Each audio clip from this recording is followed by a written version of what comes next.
Then they said, well, now the thing about it is, in our high school, they never taught us anything about trigonometry.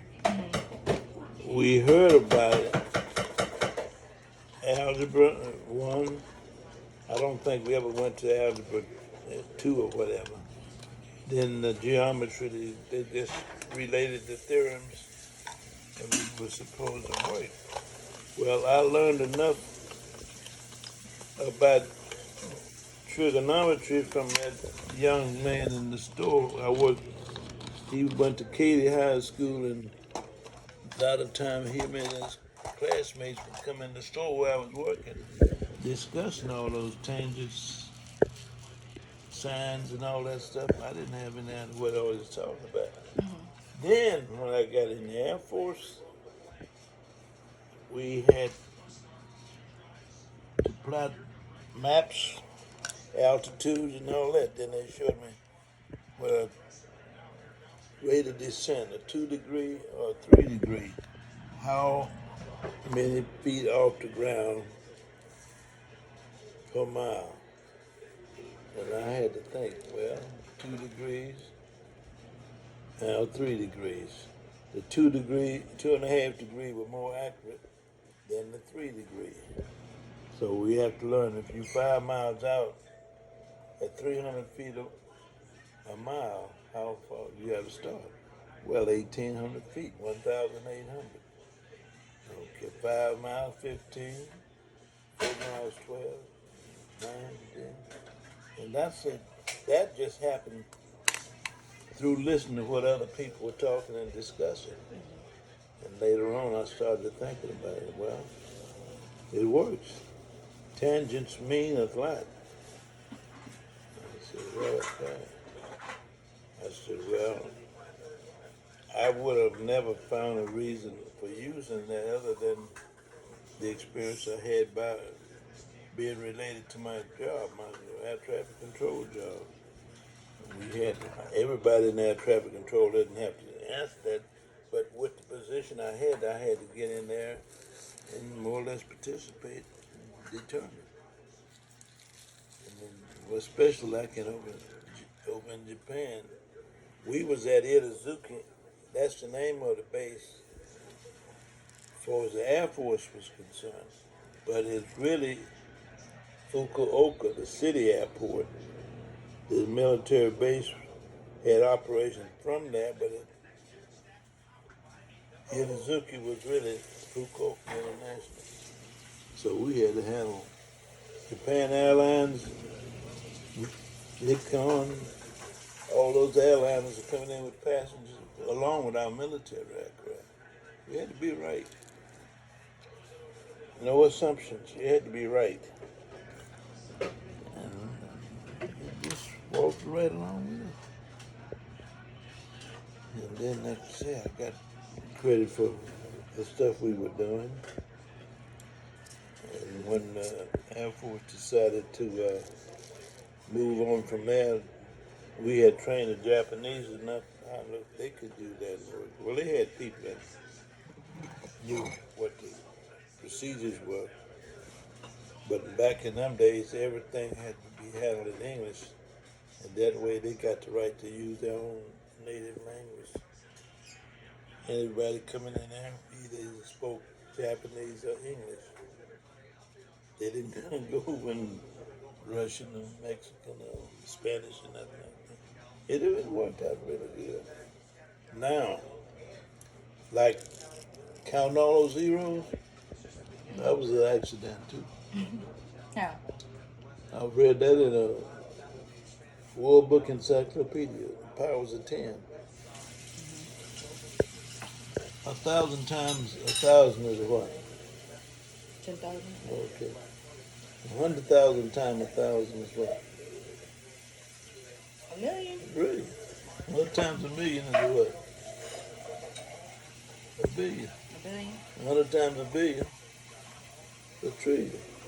Oh, yeah. That's 12 zeros. Okay. Then a trillion, 1,000 times a trillion is a quadrillion. Then the quintillion, the sextillion, the septillion, octillion, nonillion, decillion, Un decillion, dos decillion, tres decillion, quatorze decillion, it's continuing. That's going up to about the 42nd. Then, like you said, the last thing was Vengeance Telling. That's 63 zeros.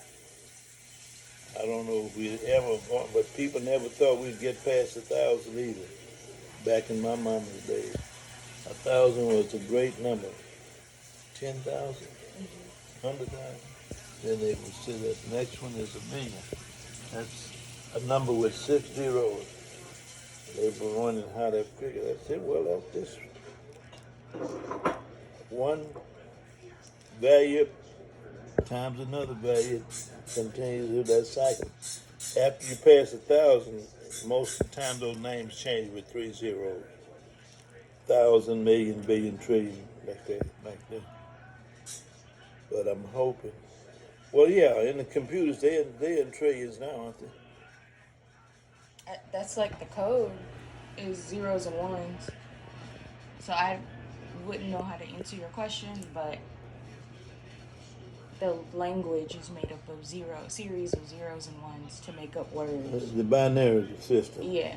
Yeah. But that's the whole thing too, and it's what was it? Something else came along that time.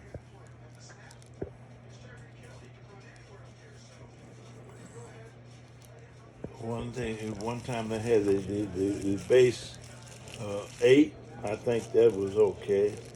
Then they went to 10. Then I think one time they went to 12. But the binary system with 10 it works better than anything. 1.5, 1.5, 2.5, 3.5, just like that. Because like you say, 1/3, 2/3. Then the other one, you don't say 3/3, you say a whole.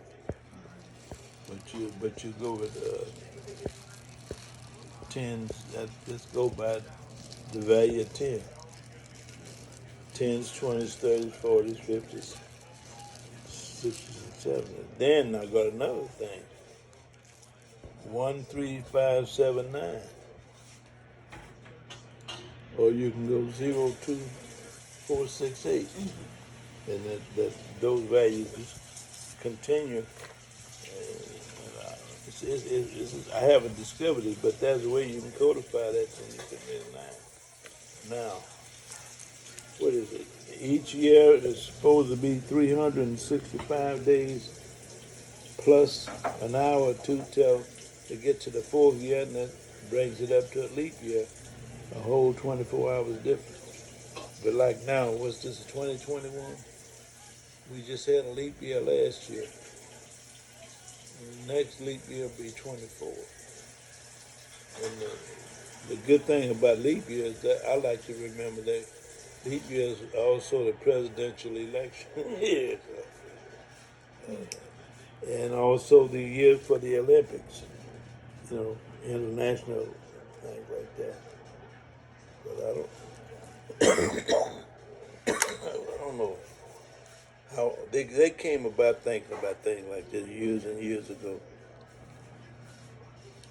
But now, okay.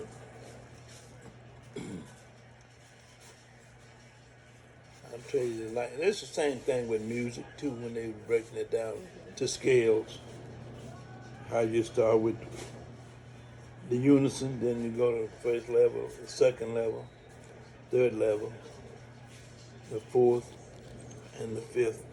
The first, third, and fifth. Do, mi, fa, sol. That's 1, 2, 3, 4, 5. And then you just continue repeating a repetition, maybe from one level to the next till all of it comes down to mean something. But I don't know. Do you know the notes? Like EGBDF? Yeah, every good boy does fine. Good boys do fine. Good boys do fine always. How would that, with the numbers you talk, like does that mean, because it's what, 10 scales?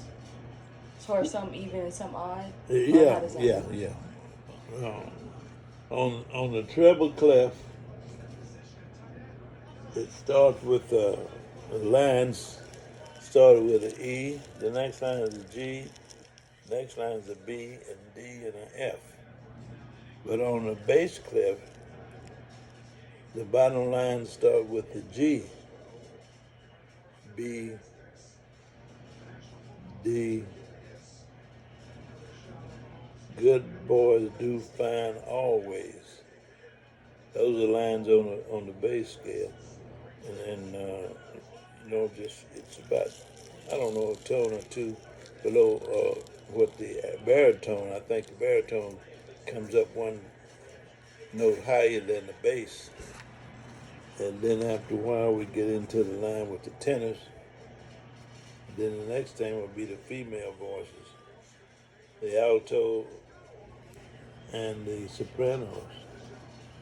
But just look at it and you can see how each of those sounds complement each other. That's where it is, yeah. If it wasn't for notes, you wouldn't have you wouldn't have a melody if it wasn't for the notes. Everything would probably be on that same dumb note. Then the notes allow you to tone to go up or come down, which is necessary to form a melody. Oh boy.